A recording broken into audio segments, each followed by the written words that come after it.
Good morning students.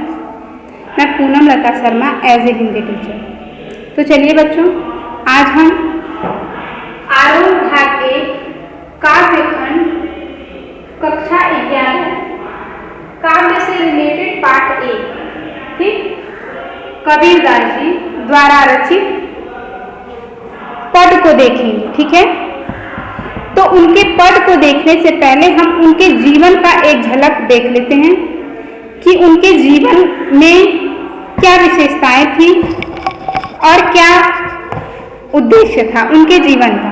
तो सबसे पहले हम लोग उनके जीवन परिचय को पढ़ते हैं, समझते हैं, उसके बाद उनके पदों की व्याख्या करेंगे। ठीक है बेटा, तो सबसे पहले हम उनके जीवन में आते हैं। उनका जन्म 1398 ईस्वी उत्तर प्रदेश के वाराणसी के पास लहरतारा नामक स्थान पे हुआ था। कबीर भक्ति काल की निर्गुण धारा ज्ञानाश्री शाखा के प्रतिनिधि कवि हैं। वे अपनी बात को साफ एवं दो शब्दों में प्रभावी ढंग से कह देने के हिमायती थे, यानी वो अपनी बातों को ज्यादा इधर उधर घुमाकर नहीं, सीधे सीधे बताते थे।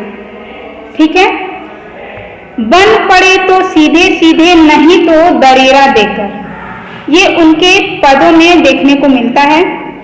इसीलिए कबीर को हजारी प्रसाद द्विवेदी ने वाणी का डिक्टेटर कहा है। ठीक है, कबीर के जीवन के संबंध में अनेक किंवदंतियां हैं। किंवदंतियां मतलब प्रचलन है, मान्यता है। उन्होंने अपनी विभिन्न कविताओं को स्वयं काशी का जुलाहा कहा है, यानी स्वयं को क्या कहा है? काशी का जुलाहा कहा है। कबीर के विधिवत साक्षर होने का कोई साक्ष्य नहीं मिलता, क्योंकि उन्होंने अपने पदों के माध्यम से, अपने दोहे के माध्यम से बताया है, मत्स्य कागज छुयो नहीं, कलम गहो नहीं हाथ, यानी उन्होंने कभी भी स्याही और कागज को छुआ नहीं है और कलम को कभी भी पकड़ा नहीं है। तो इससे ये साक्ष्य मिलता है कि वे पढ़े लिखे नहीं थे। उन्होंने देशाटन और सत्संग से ज्ञान अर्जित किया। कबीरदास जी सन्यासियों और साधुओं के साथ बहुत घुमा फिरा करते थे, इसीलिए जो ज्ञान उन्हें मिला वो इन्हीं लोगों के माध्यम से मिला। किताबी ज्ञान के स्थान पर आंखों देखे सत्य और अनुभव को उन्होंने अपने रचनाओं में प्राथमिकता दी।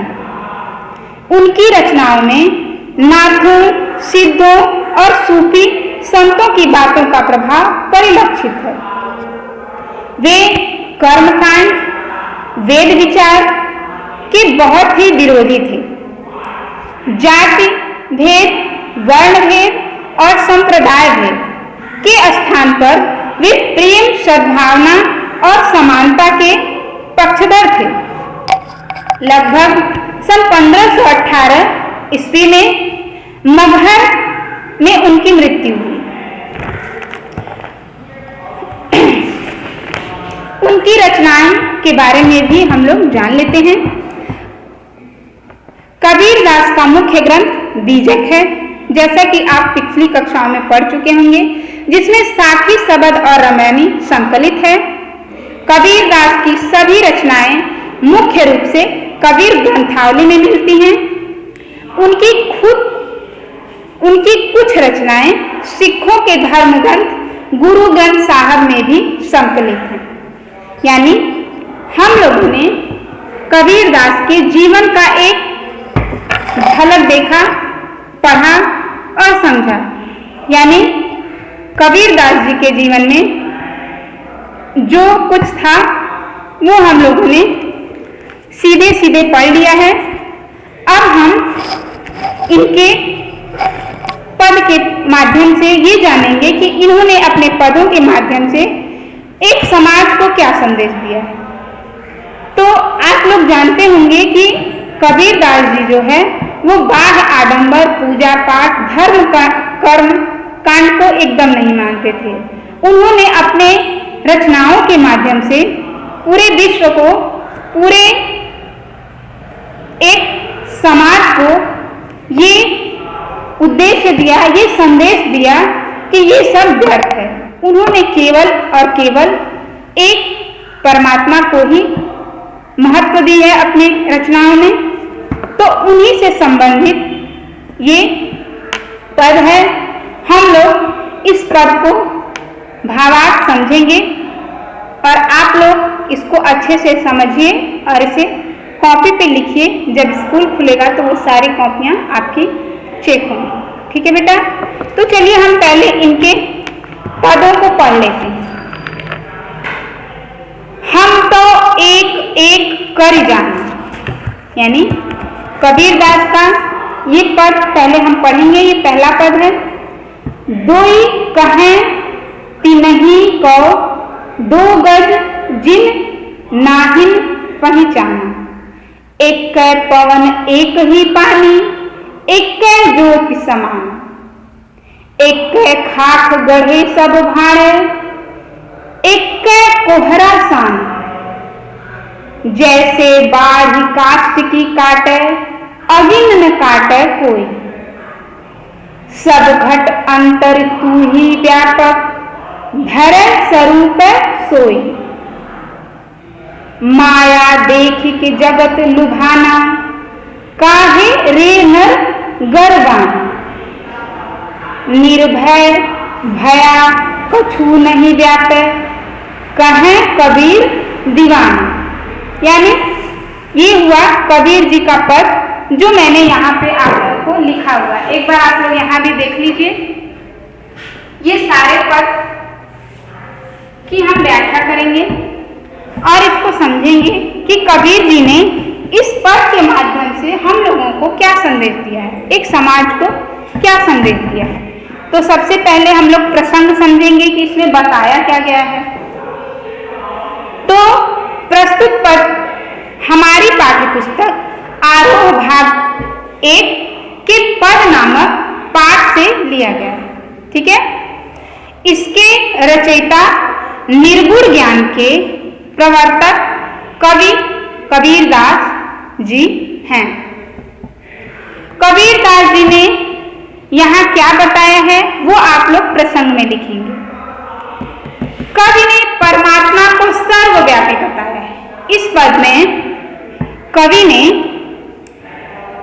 परमात्मा को सर्वव्यापी बताया है, उन्हें ज्योति रूप में स्वीकार किया है और कण कण में अनुभव किया है। उन्हें ईश्वर की अद्वैत सत्ता का दर्शन करने का मौका मिला है। तो ये तो हुआ इस पद का प्रसंग। अब हम इसके अर्थ को समझेंगे। हम तो उस एक परमात्मा को एक ही मानते हैं, यानी हम तो एक मतलब परमात्मा की बात हो रही है और एक मतलब एक ही, यानी यहाँ पे एक एक दो बार आया है, किंतु इन दोनों का जो अर्थ है वो भिन्न है। ठीक है? एक का मतलब हुआ परमात्मा और इस एक का मतलब एक हुआ। यानी यहाँ पे आप लोग बताएंगे कौन सा अलंकार है? यमक अलंकार। जहां एक ही शब्द दो बार आए लेकिन उसके अर्थ अलग अलग हो तो वहां पे कौन सा अलंकार होता है बेटा? यमक अलंकार। तो यहाँ पे वही है, यानी एक एक, हम तो एक एक कर जाना, यानी हम तो एक परमात्मा को एक ही जानते हैं। ठीक है? जो लोग उस परम तत्व को आत्मा या परमात्मा, जीव ब्रह्मा आज, यानी उसको अलग अलग रूप में जानते हैं और मानते हैं, उन्होंने वास्तव में उस परमात्मा को जाना ही नहीं। उनके लिए संसार नर्क है। यानी वो कह रहे हैं कि जो दो ही कहे तिनहि को दो गज जिन नाहिन पहचान, यानी जो लोगों ने, जिन लोगों ने उस परम तत्व आत्मा परमात्मा को जीव ब्रह्म आदि को दो, यानी यहाँ पे दो मतलब दो अलग अस्तित्व मानते हैं, वास्तव में ना ही पहचाना, यानी उन लोगों ने उन्हें नहीं पहचाना। एक पवन एक ही पानी, यानी पूरे संसार के लिए एक ही पवन है, हवा है। पवन मतलब क्या हुआ बेटा? हवा। एक ही पानी, और पानी भी एक ही जैसा है, एक ज्योति समान है, यानी बेटा जो परमात्मा की ज्योति है, यानी सूर्य एक सबके लिए है, कहीं से भी सूर्य नीला पीला तो नहीं होता है। यानी वो बताना चाह रहे हैं बेटा कि जो परमात्मा है वो एक है, और वो एक से 4, 5, 10 नहीं है, क्योंकि एक पवन एक ही पानी, यानी वो परमात्मा एक ही हवा हर जगह बिखेरता है, एक ही पानी हर जगह देता है, एक ज्योति समान है, यानी वो एक ही ज्योति से पूरे पृथ्वी को प्रकाशित कर रहा है। तो संसार के प्रत्येक जीव में एक हवा, एक जल और एक ही परमात्मा की ज्योति जो है पूरे संसार में व्याप्त है। इस संसार का रचयिता भी एक है, यानी एक हाथ गढ़ सब भाई, यानी जो इस संसार को बना रहा है वो एक ही है, यानी इस संसार का रचयिता भी एक ही है। सभी का निर्माण एक खाक मतलब एक ही मिट्टी से सभी भार बनाए गए हैं। यहाँ के कुम्हार के द्वारा कवि बताना चाहता है कि जैसे कुम्हार एक ही मिट्टी से कई घरों का निर्माण करता है, उसी तरह परमात्मा भी एक ही मिट्टी से इंसानों को बनाता है, कहीं से भी दूसरी चीजों का प्रयोग नहीं होता है। शरीर नाशवान है, परंतु आत्मा जो है वो अमर है। ठीक है, प्रत्येक शरीर में कौन व्याप्त है? एक परमात्मा, यानी एक ही कोहरा स्थान, यानी एक ही परमात्मा सारे जीवात्मा में निवास करता है। हे परमात्मा, सभी प्राणियों में तू ही व्याप्त है, तूने ही विभिन्न स्वरूप धारण किए हुए हैं, यानी तू ही मंदिर, मस्जिद, गुरुद्वारे में विभिन्न रूपों में शरीर और आस्था के द्वारा धारण किए हुए हैं। कबीर मनुष्य को संबोधित करके कहते हैं यहाँ सब घट अंतर तू ही व्याप्त, यानी हर जगह तुम ही व्याप्त हो। धरे स्वरूप यानी अपने स्वरूप को अलग अलग रूपों में तुमने धारण कर रखा है।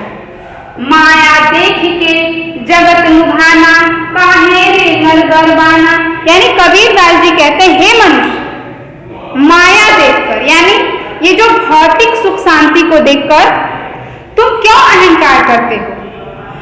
कवि के अनुसार जो व्यक्ति अहंकार नहीं करता है वह सभी प्रकार के भय से क्या हो जाता है?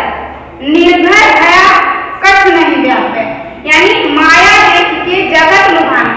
हे मनुष्य, तुम जो जगत में सांसारिक माया को देख रहे हो, उसको देख के क्यों इतना लालची हो रहे हो? क्यों इतने अपने अहंकारी हो रहे हो? काहे नहीं गरबाना, यानी क्यों गर्व कर रहे हो, क्यों अहंकार कर रहे हो? वह सभी प्रकार के भय से मुक्त होता है, उन्हें किसी प्रकार का भय नहीं होता।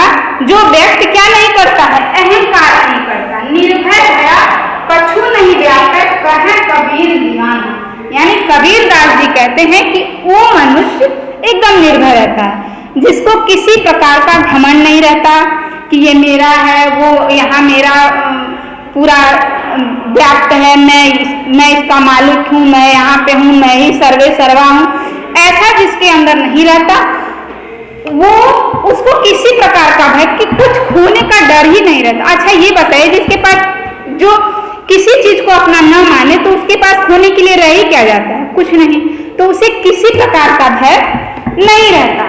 ठीक है, तो इस पदों में आप लोगों ने इसके अर्थ को जाना। जैसे बारी काट ही काटे, देखिए यहाँ पे एक लाइन मुझसे छूट गई है, मैं एक बार आप लोगों को और बताऊंगी। देखिए यहाँ से मैं शुरू कर रही हूँ।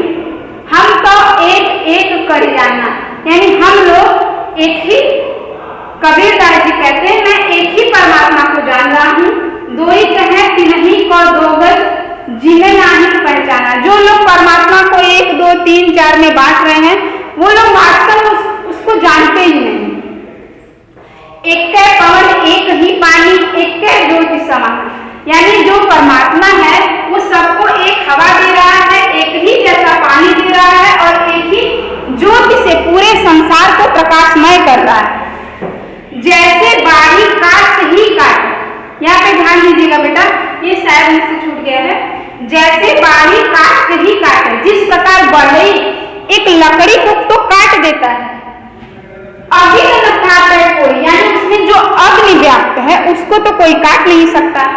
यानी कबीरदास जी का कहना है कि जिस प्रकार एक बढ़ई लकड़ी को तो काट देता है लेकिन उसमें व्याप्त अग्नि को वो नहीं काटता। सब घट अंतर तू ही व्यापक, यानी सारे संसार में पूरे विश्व में तुम्हारा ही तुम ही व्याप्त हो। धरा स्वरूप सो, यानी अनेक रूपों में तुमने अपने शरीर को धारण किया। माया देख के जगत लुभाना, काहे रे नर गर्भाना, यानी ये सांसारिक मोह माया देखकर इससे लुभाने की आवश्यकता नहीं है, इससे अहंकार करने की आवश्यकता नहीं है। निर्भय दया कछु नहीं व्यापक, कहे कबीर दीवाना, यानी कि जो लोग अहंकार को छोड़ देते हैं, अहंकार से दूर रहते हैं, उन्हें किसी चीज के खोने का भय नहीं रहता। इस पद का यही अर्थ हुआ बेटा। अब इसमें जो विशेष है वो मैं आप लोगों को बता दूं, क्योंकि विशेष जो है उस पर आप लोग पॉइंट करिएगा, क्योंकि परीक्षाओं में ये विशेष बहुत ज्यादा मायने रखता है। नंबर इसी के आधार पे आप लोगों को मिलेगा, क्योंकि जो हिंदी का चेक करने का जिसको मिलता है, जो हिंदी चेक करते हैं वो लोग ये देखना चाहते हैं कि आपने इस पद में क्या क्या किस किस चीजों को ध्यान में रखा है और उसको आप समझ रहे हैं कि केवल ऐसे ही अर्थ एकदम रटे रटाए भाव में लिख दिए हैं। तो इसको थोड़ा सा ध्यान दीजिएगा। कबीर की वाणी में प्रखर आत्मविश्वास है, उनकी जो पद है उसमें आपने देखा कि उसमें प्रखर आत्मविश्वास है। हम तो और कहे कबीर दीवाना की निर्भीकता दर्शनीय है। ब्रह्म की एकता और उसी से जगत के सृजन का विचार सबलता से प्रयुक्त हुआ है। माया मोह और गर्व की व्यर्थता पर प्रकाश डाला गया है। एक एक में यमक अलंकार है, जैसा कि मैंने पहले बताया। पहला एक में परमात्मा और दूसरा एक में एक। बढ़ई लकड़ी और आग का उदाहरण अत्यंत प्रभावशाली है। यह पद पूरी तरह से गेय और संगीतात्मक है, यानी ये गा के कहने वाला है, व्यक्त करने वाला है। संबोधन शैली के कारण इसमें सजीवता आ गई है। ठीक है बेटा, तो ये तो हुआ आज के पद का आज का पहला चैप्टर, और इसको आप लोग अपनी कॉपी में अच्छे से लिख लीजिएगा। जब स्कूल खुलेगा तो मैं ठीक करूँगी। चलिए बेटा, तब धन्यवाद।